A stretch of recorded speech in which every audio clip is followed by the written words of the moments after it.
আমার এই উঁচু জমিতে পেঁপে চাষ করবো বিদায় মরিচ চাষের পরে শসা লাগায় নেই, ফেলে রাখছি।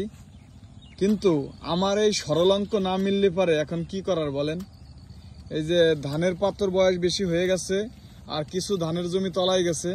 এখন ওই জমি জাগতে জাগতে আমার ধানের চারা বয়স বেশি হয়ে যাবে। এই জন্য আবার পুনরায় ধানের পাতা ফেলতেছি, অর্থাৎ আজকে ধানের পাতা ফেলতেছি। আগামী 20-25 দিনের মধ্যে লাগানো যাবে, অনেক নামি হয়ে যাবে, তারপরেও লাগাতে হবে, কিছু করার নাই। আমার 10 পাখি ধানের মধ্যে 5 পাখি জমি তলায় গেছে, এগুলো পুনরায় আবার লাগানোর জন্য ধানের পাতা ফেলতেছি।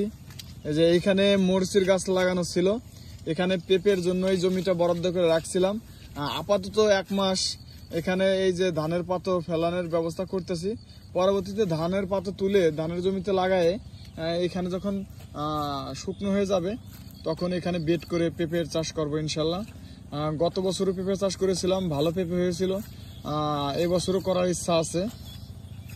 আপনারা জানেন যে এখন আর মাঠে কোনো জমিতে ধানের পাতা ফেলানোর অবস্থা নাই, তাই একেবারে বাড়ির নিকটে এই উঁচু জমিতেই ফেলতেছি।